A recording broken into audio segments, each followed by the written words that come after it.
Bonsoir, bienvenue sur Alter Radio, Pascal Solage. Bonsoir, Alter Radio, bonsoir tout le monde qui est branché. Merci beaucoup pour l'invitation. Nous contents ou ensemble avec nous. Ok, même si n'a pas moins de temps que prévu. Ou qu'a dit nous comment Neges Mahon compte marquer journée 8 mars là en Haïti? Bon, Neges Mahon a marqué journée depuis pour une période, ça veut dire pas seulement journée que nous a marqué. Déjà le 2 mars, nous avons une première activité que nous avons fait, même si c'est une activité qui était fermée. Côté que nous avons fait une discussion, débat, une projection, discussion et brunch sur question féminicide en Haïti. Côté que nous avons réuni des organisations de société civile, des partenaires internationaux, des partenaires locaux et des acteurs politiques pour nous discuter de questions féminicides principalement en Haïti, mais de manière globale, violence sous forme. Et prétexte, c'est par rapport à un documentaire qui est Les Étoiles sur Potom que nous réalisons, qui parlait de phénomène féminicide en Haïti. Donc, nous avons présenté un extrait dans le documentaire là, et puis c'est une façon pour nous de créer une discussion ça entre avocats, activistes, droits femmes, et des gens qui c'est famille, membres famille des femmes qui victimes féminicide et puis et des membres d'organisations Neges Mahon, dont moi-même j'ai réalisé ça. Donc déjà pour nous-mêmes c'était rentrer de plein pied dans le mois mars que nous considérons comme un mois pour nous vraiment agiter une discussion sur question de droits femmes, pas seulement journée de mars.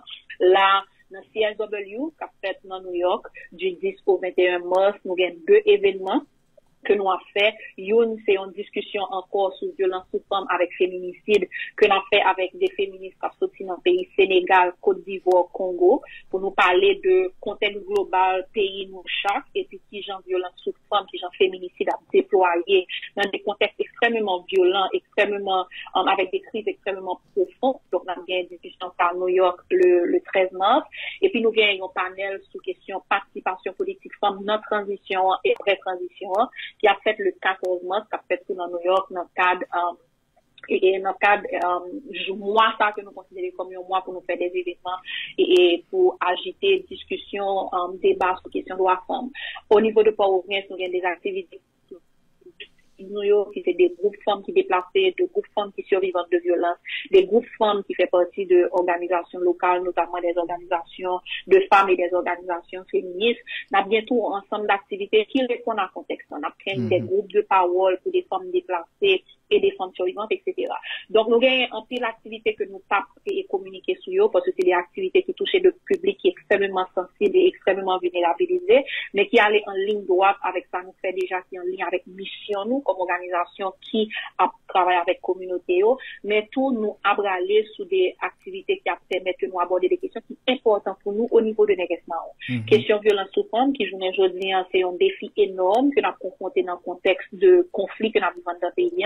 Question féminicide qui pour nous-mêmes, journée aujourd'hui, supposé au centre de discussion par rapport à contexte de sécurité, mais tout question côté femmes, dans la question de participation politique aujourd'hui. On a parlé de réforme constitutionnelle, on a parlé de élections, on a parlé de réforme code pénal, on a parlé de etc., mais nous avons un gouvernement qui n'a pas même respecté quota minimum de 30%, nous avons un gouvernement qui n'a pas aucune particularité dans adresser questions avec des femmes qui vivent dans le pays.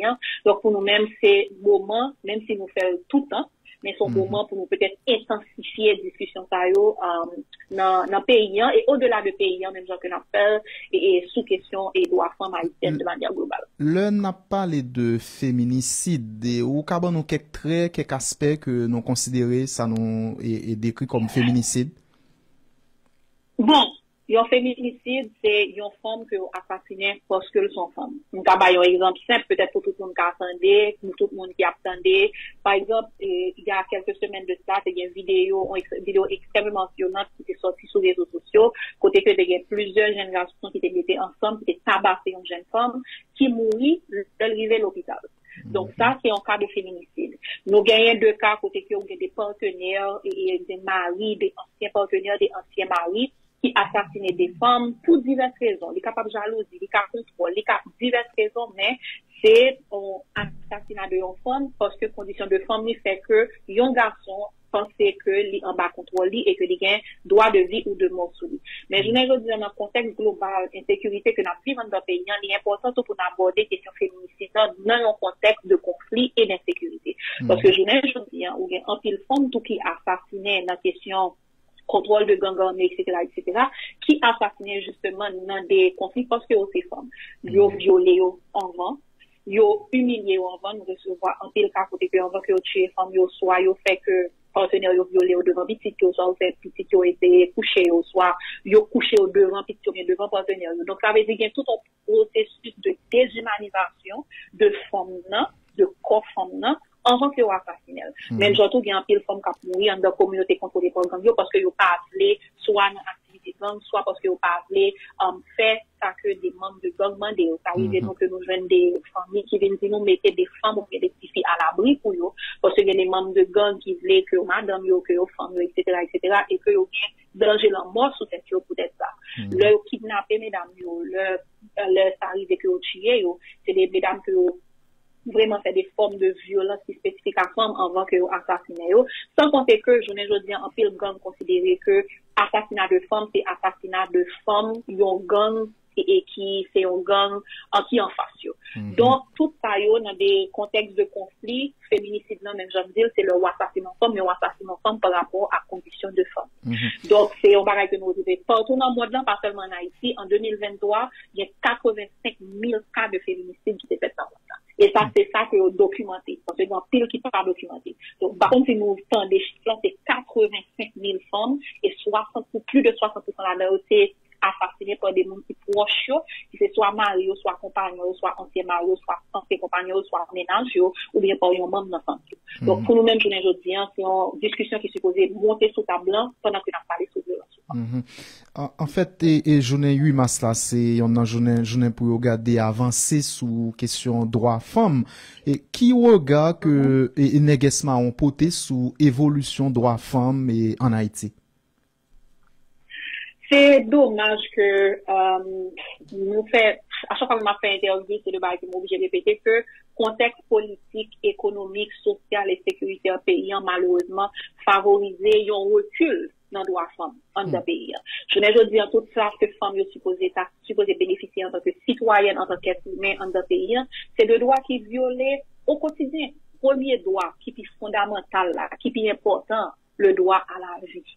Je ne veux dire femme pas droit à la vie dans le pays d'Haïti. Femme a survivre dans le pays d'Haïti alors que toute institution qui est en place, institution politique et autres, là pour assurer que femmes can vivre dans la dignité et dans l'humanité. Donc que ce soit le droit à la vie, le droit au foyer, le droit à l'emploi, le droit à la sécurité, le droit, toute qualité de droit que femmes n'a pas supposé gagner en tant que monde, je ne veux dire yo violé.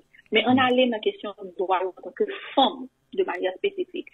Que c'est ça vivre en termes de violence sexuelle, que c'est ça vivre en termes de l'autre forme de violence, que c'est ça vivre parce que c'est des femmes déplacées, que c'est ça vivre parce que recul sous droit civil à politique, parce que l'orgue crise comme ça, où j'ai moins de femmes qui sont impliquées dans l'espace de décision, où j'ai moins de femmes qui sont dans l'espace média, où j'ai moins de femmes qui sont dans l'espace de mobilisation, où j'ai moins de femmes qui prennent place dans l'espace qui influence ça qui fait dans le pays, son recul tout pour un pile bataille que féminisme mené pour assurer que les femmes ont jouir de citoyenneté de manière pleine et entière. Donc, contexte là, favoriser un recul de droits humains de manière globale, mais là déjà, où il y a un groupe de monde, même avec femmes qui étaient déjà extrêmement vulnérabilisées, qui étaient déjà victimes de discrimination, qui étaient déjà victimes de violations de droits dans des contextes normaux, contexte ça favoriser encore plus que c'est des mondes qui encore plus et marginalisés et en danger. Je ne veux dire, nous avons plus d'1 million de monde qui déplacent dans le pays et plus de la moitié de monde, c'est femmes. Et nous connaissons que nous dans une situation post-conflit, post-catastrophe ou bien en situation de crise, femmes avec ces monde, c'est deux catégories de monde qui sont plus en danger. Je ne veux dire, en organisation on a pour se voir des femmes qui violent en camp.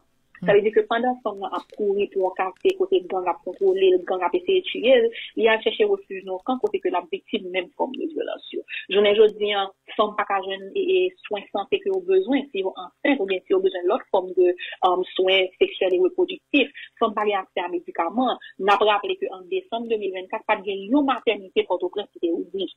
Donc, par contre, vous comprenez ça, ça veut dire. Donc, ça veut dire, de manière globale, contexte favoriser que famille a perdu de droit et même si droit sur papier, l'État en soi pas assuré que limiter tout moyen en place pour que droit famille respecté, ce qui fait que nous-mêmes en tant qu'organisation féministe, nous devons nous trouver dans une situation. En pile quoi, on a fait travail l'État, parce que l'État n'a pas rempli le rôle, l'État n'a pas fait travail, on a dénoncé l'État. Et puis en plus de ça, nous avons position côté que même nous-mêmes qui sommes d'organisation féministe, nous sommes des victimes. Parce que dans pile, nous sommes d'organisation féministe qui étaient des déplacés, qui étaient des victimes, mais qui là, qui campent pour la communauté. Donc malheureusement, c'est pas un bel tableau, c'est pas un tableau qui est intéressant, c'est pas un tableau qui va remplir l'espoir. Mais je n'ai pas dit, même genre, ça gagne 20 ans, ça gagne 30 ans, ça gagne 50 ans, ça gagne 100 ans. Le mouvement féministe haïtien a commencé, sans mieux camper et a continué la bataille pour droit. Est-ce que nous gagnons un secteur particulier, nous estimons qu'il doit gagner plus d'efforts qui fait pour le respect droits femmes dans le pays? Bon, premier garant de institution qui l'a pour prendre politique publique, mettre ressources et sanctionner s'il le faut pour droits femmes respectés, c'est l'État, c'est les institutions étatiques. Donc ça veut dire premier côté que nous-mêmes nous faisons pression comme organisation société civile, c'est sur l'État.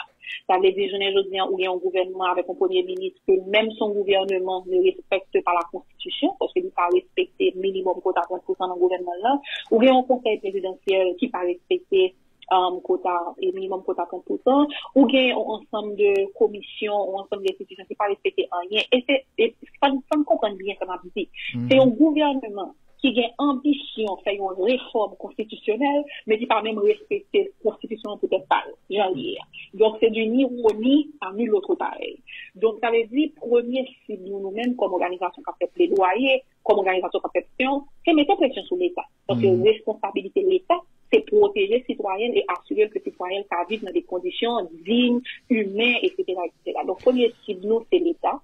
Ensuite, bien entendu, il y a partenaires internationaux qui influencent ça va faire en Haïti, ou bien tout des organisations locales qui ont une expérience sur ça va faire dans le pays, et puis ensuite créer des collaborations avec que ces questions de droits humains, que c'est, etc., pour que nous soyons capables de mener des agendas, mener des plaidoyers, pour que nous soyons capables de voir qui j'en ai avancé tout ça.